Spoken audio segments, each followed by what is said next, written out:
लोगों के extra marital affair लड़कियां चलाती हैं तो हो सकता है कि मेरी भी हो, भाई उनकी चलाती हैं, ज़रूरी नहीं है कि आपकी भी हो। आप अपनी लाइफ पार्टनर को देखें, आप अपनी लाइफ पार्टनर के साथ आप रह रहे हैं, उनकी लाइफ पार्टनर अलग है, तो इस चीज़ों को थोड़ा सा अंडरस्टैंड जो है वो करना चाहिए, बहुत ज़रूरी है। मज़ीद इन्फॉर्मेटिव वीडियोज़ के लिए मरहम के यूट्यूब चैनल को सब्सक्राइब करें।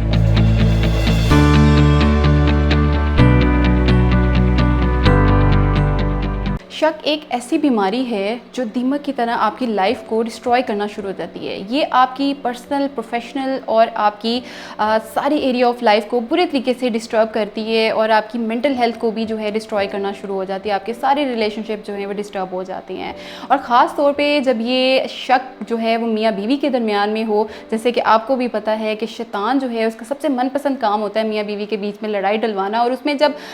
शक आ जाए तो वो उसके लिए बहुत प्लस पॉइंट हो जाता है, उसके लिए आसानी हो जाती है। तो आज हम जिस टॉपिक पे बात करेंगे वो है मियाँ बीवी के बीच में शक, और शक्की इंसान के साथ कैसे रहा जाए, कैसे डील किया जाए इसको। ख़ास तौर पे आज हम मेल स्पाउस के शक की बात करेंगे कि अगर आपका मेल स्पाउस जो है वो शक्की मिजाज का है तो आपने किस तरह से रहना है, क्योंकि शक में आपकी इसका कोई इलाज नहीं है। आप सिर्फ रियलाइजेशन करवा सकते हैं उस पर्सन को, अनटिल कि वो जब तक खुद अंडरस्टैंड ना करे अपने शक को और अपने थॉट्स को, तो इसका वो कभी भी इस चीज़ से नहीं निकल सकता। तो क्योंकि आपकी जो लाइफ पार्टनर होती है, आपकी जो फीमेल स्पाउस होती है, सफरिंग जो है वो ज़्यादा कर रही होती है आपकी निस्बत, क्योंकि शक जो है ये आपके लाइफ पार्टनर को बुरी तरीके से डैमेज करता है, उसकी मेंटल हेल्थ को डैमेज करता है। सबसे पहले तो ये है कि इसकी कॉज आपको पता होनी चाहिए। आपको पता होना, जब तक आपको पता ही नहीं होगा कि शक की बुनियाद क्या है, शक आ किस वजह से रहा है, तो आप चीज़ों को टैकल नहीं कर सकते, आप इस चीज़ों को मैनेज भी नहीं कर सकते हैं। सो सबसे पहले ये इसकी कुछ वजूहात हो सकती हैं, जस्ट लाइक दैट कि ग्रूमिंग हो सकता है कि उस मर्द की, उस मेल स्पाउस की ग्रूमिंग ही इस तरह के एनवायरनमेंट में हुई हो कि उसके पेरेंट्स इस तरह के हों, उसकी पेरेंट्स की लाइफ इस तरह से मैरिटल लाइफ गुजरी हो, तो उसके अंदर भी ये सारी चीज़ें आ गई हैं। सेकंड, कोई एक्सपीरियंस, कोई बैड एक्सपीरियंस हो गया है, किसी ने डिसऑनेस्ट किसी ने कर दिया, कोई छोड़ गई है, किसी तरीके से डिसलॉयलिटी हो गई है, शादी होनी थी नहीं हो पाई है, डिसीव कर दिया है, तो डेफिनेटली उसके अंदर शक जो है वो इस चीज़ को लेकर बहुत ज़्यादा आना शुरू हो जाएगा अपने नेक्स्ट स्पाउस के लिए। उसके अलावा ऑब्जर्वेशन कि भाई लोगों के एक्स्ट्रा मैरिटल अफेयर लड़कियां चलाती हैं तो हो सकता है कि मेरी भी हो, भाई उनकी चलाती हैं, ज़रूरी नहीं है कि आपकी भी हो। आप अपनी लाइफ पार्टनर को देखें, आप अपनी लाइफ पार्टनर के साथ आप रह रहे हैं, उनकी लाइफ पार्टनर अलग है, तो इस चीज़ों को थोड़ा सा अंडरस्टैंड जो है वो करना चाहिए, बहुत ज़रूरी है। अच्छा, अब आप किस तरह से डील कर सकती हैं? सबसे पहले तो आपको चाहिए कि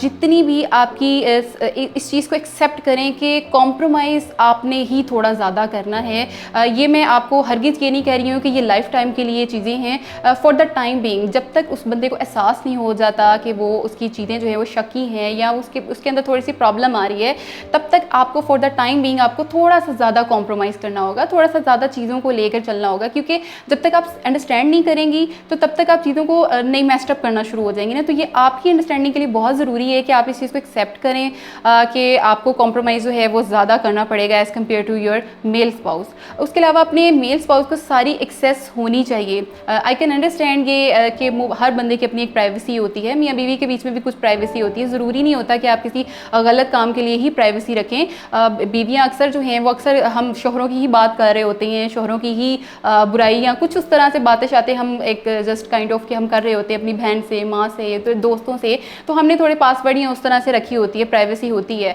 लेकिन अगर आपको लगता है कि आपका शोहर जो है वो आप पे शक कर रहा है, तो आप अपने जितने भी सोशल मीडिया हैं, जो भी आपका फ़ोन खासतौर पे एक्सेस होना चाहिए, सो दैट कि कभी उसके दिल में जब शक आए तो वो आपका फ़ोन अगर चेक कर रहा है या आपकी कोई चीज़ चेक कर रहा है, तो सो दैट उसको आइडिया हो जाए कि नहीं, ये वो उसका सिर्फ शक है, उसकी सिर्फ थॉट है, वो गलत इस चीज़ को है, तो वो एक लॉजिकली उस तरह से होना शुरू हो जाएगा। फिर उसके बाद अगर आपका शोहर बहुत ज़्यादा शक करता है, आप उसको लॉजिकली कन्विंस करने की कोशिश करें। जैसे मैंने एग्जाम्पल आपको दी है कि आप इस चीज़ को उसको बताएं, उसको ये चीज़ करें कि अच्छा उसने इस टाइम पे शक किया था, उसको ये लग रहा है कि मैंने इस तरह से जो है वो उस दिन फ़ोन चेक किया था, फ़ोन पे तुम बात कर रही थी और अब उस तरह से नहीं, तो आप उसको उस चीज़ का लॉजिक दें कि देखिए ये चीज़ उस तरह से थी लेकिन आपने देखा और वो चीज़ नहीं निकली। तो लॉजिकली आप उसको कन्विंस करने की कोशिश करें, थोड़ा सा उन चीज़ों को एहतियात करें जिनसे उसको शक होता है। यानी अगर उसका फ़िलहाल आपके मायके जाना या कहीं बाहर जाना अभी उसको नहीं काबिल बर्दाश्त है, उससे आपकी चीज़ें डिस्टर्ब हो रही हैं, सो दैट कुछ टाइम के लिए जो है वो आप उस चीज़ों को स्टॉप कर दें, उसको ये एहसास दिलाएं, एश्योर करें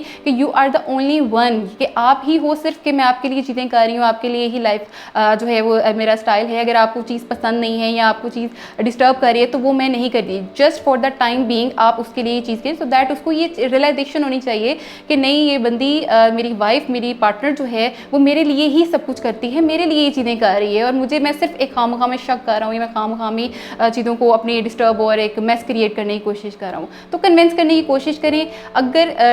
डेफिनेटली ये बहुत मुश्किल है कि अगले बंदे को कन्विंस करना है, क्योंकि एजुकेटेड पर्सन जो होता है वो समझता है अच्छा मेरी बीवी मुझे कह रही है कि ये मैं इस चीज़ को करूँ, मेरे में गलती है, तो ये एक्सेप्टेंस उनके लिए बहुत मुश्किल है। आप ऐसा करें कि एक कोई थर्ड पार्टनर होगा, कोई आपके उस लड़के के पेरेंट्स हो सकते हैं, या कोई ऐसा बंदा ज़रूर डेफिनेटली होगा जिसकी वो बात सुनता होगा, उस बंदे से बात करें, उसको कहें कि इसको समझाए, इसको काउंसलिंग की तरफ लेकर आए, आप उसको जो है वो चीज़ों को मेस्ड अप से बचाने की कोशिश करें, किसी थर्ड पर्सन को इन्वॉल्व कर लें, सो दैट कि उसको अंडरस्टैंडिंग आना शुरू हो जाए कि दो लाइफ पार्टनर के बीच में क्या चीज़ें चल रही हैं और किस तरह से हैं और किस तरह से होनी चाहिए। तो अगर आप उसको काउंसलिंग की तरफ लेना चाहिए, क्योंकि ये चीज़ें आपकी लाइफ को पूरी तरीके से डैमेज कर रही होती हैं, पर्सनालिटी इश्यूज़ होते हैं, तो उसको काउंसलिंग की तरफ लाना, आप कोशिश करें कि वो काउंसलिंग की तरफ आए। तो thank you so much, I hope मेरी वीडियो जो है वो आपके लिए बेनिफिशियल होगी। अगर आपका कोई भी क्वेश्चन है तो आप कमेंट बॉक्स में पूछ सकते हैं। मेरा नाम आकाशा खान है और मैं एक क्लिनिकल साइकोलॉजिस्ट हूँ। अगर आप मुझसे अपॉइंटमेंट लेना चाहते हैं इन क्लिनिक या ऑनलाइन, तो आप मरहम के थ्रू मुझसे अपॉइंटमेंट ले सकते हैं। Thank you so much.